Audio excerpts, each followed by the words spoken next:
Hello everyone. Today I am going to discuss some basic feature of Java programming with class and object. As we know that class is a collection of data members and the function. We can create objects for the class and the object hold the basic components of the class. You can see in this slide that we are creating object for what? We are creating object for class. What we define in the class? We define data members and we define functions in a class, and all the data members, function, and all the members of the class uh, can be called or can be used by this object. Okay, so this is very much simple. There is nothing big. In the next slide we can see what is a class. Class is a user defined data type where we can declare variable and functions etc. A variable and function can be created within the class. As you can see uh, in this syntax, that we create class with a keyword that is called class. In the class, in the block of class, we can declare variable, we can declare any instance variable such as local variable. It means the variable we declare inside the method is known as local variable. We can also declare method in the class. This is the opening and this one is the closing braces of our class. As we know, we need not we do not need to add semicolon at the end of at the side of closing braces. There is no need to provide the semicolon. This was a basic syntax, and in the example you can see we are creating class with the name area. In the class we have two variable, both are of integer type. First one is side and second one is a length.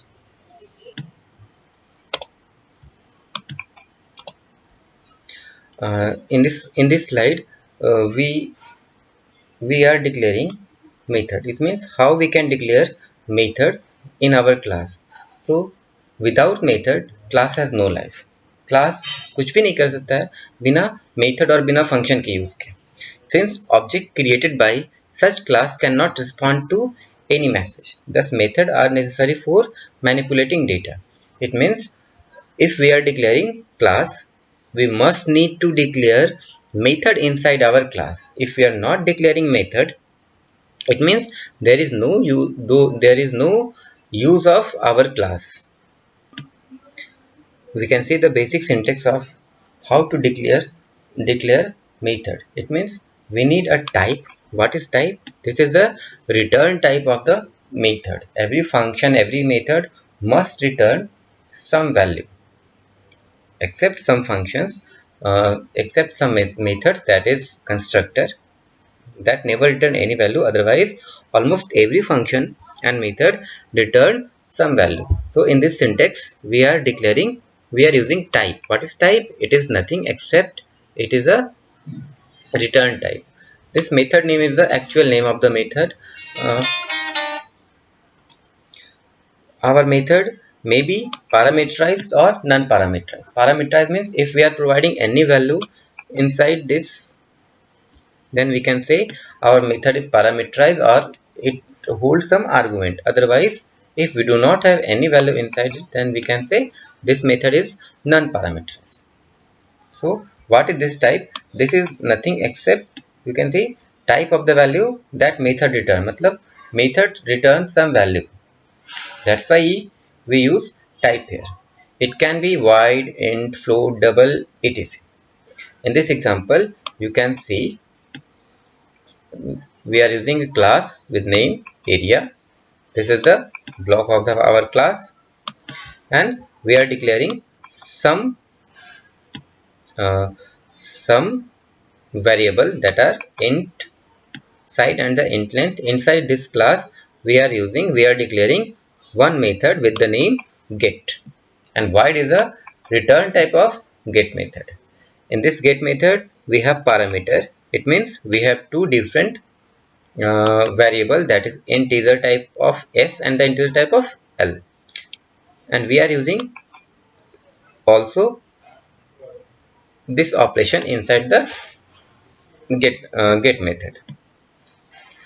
This is the example of creating class. It means a design a class account that store customer name, account number, and the type of account include necessary method to achieve following tasks. We need to design a class account that store customer name, customer number, so customer account number, and the type of account, and it include what necessary task, that is deposit money, display balance, permit withdrawal, and the update balance. Now in this slide, we know how to create an object. So as we know that an object in Java is essentially a block of memory that contains a space to store all the instance variable. Creating an object also refer to instantiating an object. Object in Java are creating using new keyword. Here new is a operator. It means the new operator dynamically allocate memory for an object and return a reference to it. Okay, so one most important thing is why we are creating object. If we want to use our class in another class, or if we want to use the reference of our class, then we can create an object. What is object? It is instance of the class. How we can create an object? We can create object with the help of new operator. Here with the help of new keyword. Here new keyword work as an operator that dynamically allocate memory for an object and return a reference to it. In this syntax, you can see there is a class name, object name. Object name is nothing, it is a variable. You can provide any name here, and this object name is assigned with new operator with the class name, and this one is a method. So what is the class name and the method? Actually, this one is a constructor. This one is constructor. What is this? Why we use constructor? Whenever we create an object, constructor called automatically. Its name is similar to its class name. Okay.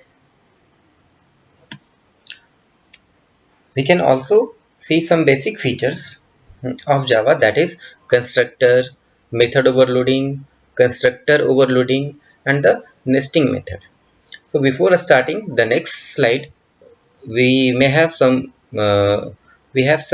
basic reference of all these four topics. What is constructor?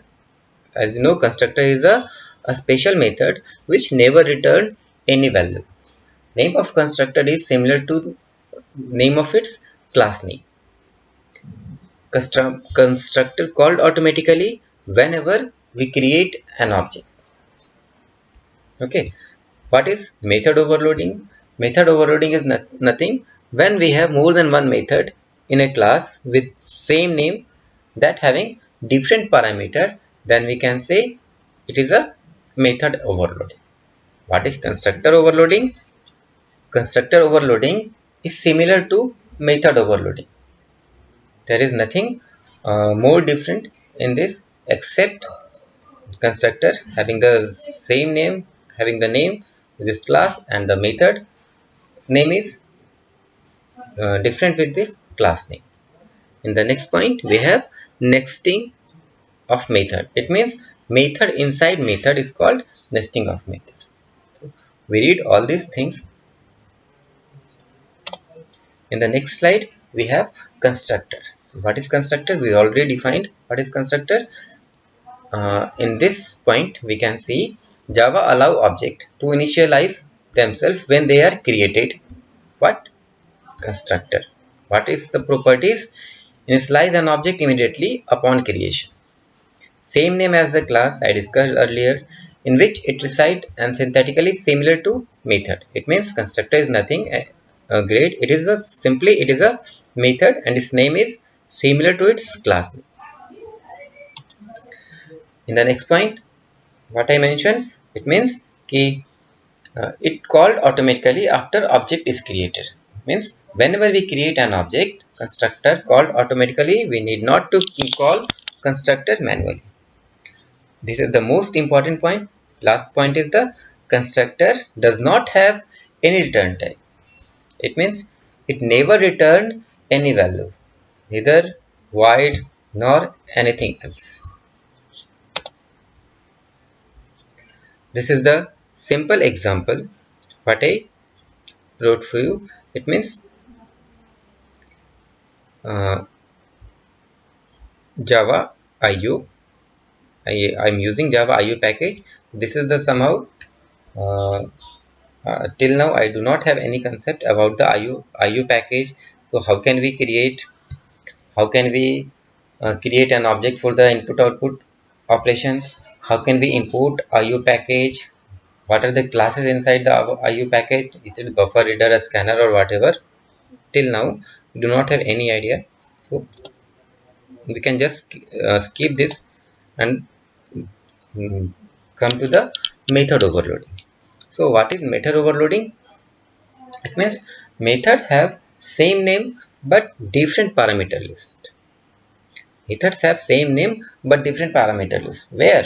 Class. Simply we can understand we have more than one method in a class with same name but having different parameter is called the method overloading.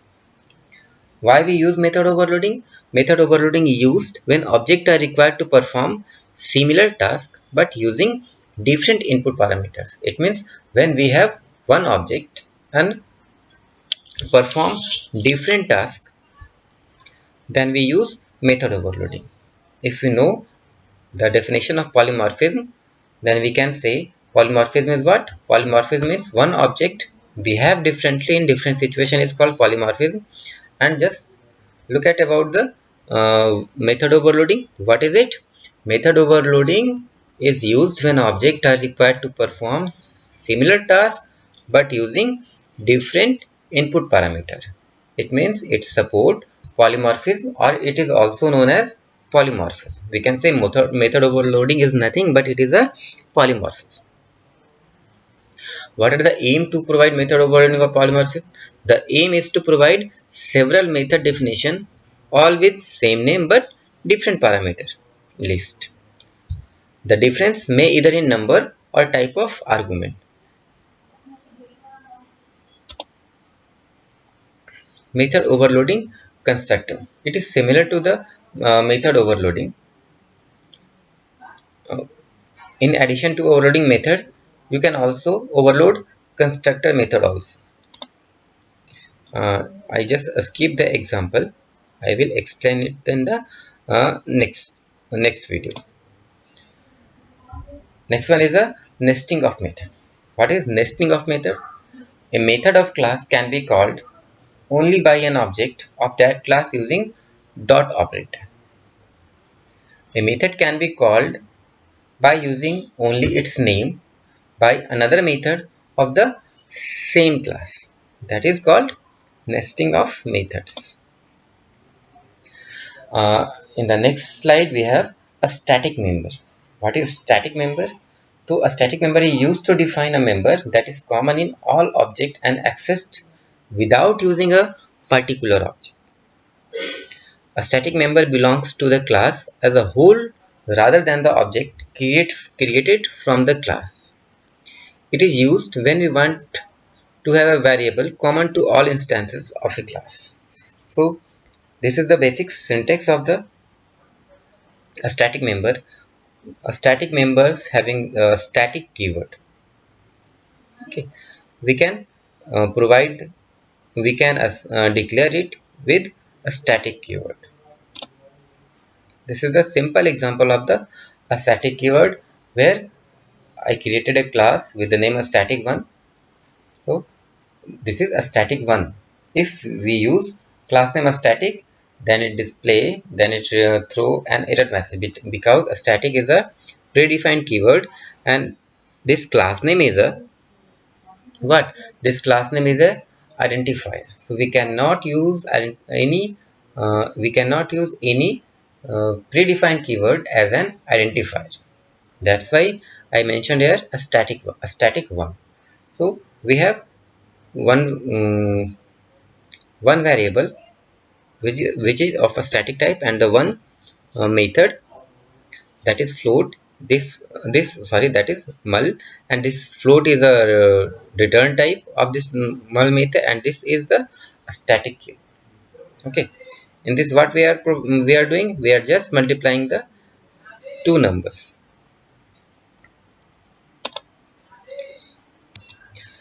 In this slide we can see using object as parameter. We know how to pass simple type of parameter to the method. It is possible to correct and common to pass object to methods. So if we are using object as parameter, then we have two type of it, that is call by value and the call by reference. What is call by value and call by reference? Call by value is copy the value of an argument into the formal parameter of the subroutine, where call by reference is what? In this method, the reference to an argument is passed to the parameter. Call by value never access actual argument, whereas call by reference is used to access the actual argument. It means what? We can provide the formal parameter or formal argument in call by value, and we provide the actual argument or actual value in call by reference. In call by value, changes made to parameter of the subroutine have no effect on the argument, but in the call by reference, we have some effect on the argument. So if we have some example of the call by value and call by reference, we can see in the call by value, it is symbol type argument are passed to the method. It is a simple type argument. There is nothing special, nothing new. Only provide the argument. What is call by reference? We can pass object to the method. Call by reference is what? We can pass object to the method is call by reference. After that, we have the last slide, that is visibility control. What is visibility control? It means how our methods, how our data members are visible. This is also known as visibility modifier. You can also call it is as a access modifier. Okay, so what is visibility control? Actually, how our class, how our method, how our data members are visible to the same class, to the other class, or to anywhere in the environment. Actually, there are three types of visibility levels, that is public, private, and the protected. Okay, we provide private and protected for the purpose of security method. For the purpose of providing security, it means unauthorized accessing is not possible in private and protected visibility levels. But if we declare our method, our class, or our data members as a public, it means it can be accessible everywhere in this environment. So what is actually visibility control or visibility modifier? It is nothing but it is used to restrict the access to certain variable and method from outside the class. It means it provides security. It provides the uh, access control. It provides the controlling of the access. Without authority, no one can access. If we want that outside of the class cannot be outside member of the class cannot access our methods, then we can control our visibility using either private or protected. Okay. Okay, then thank you for today's video.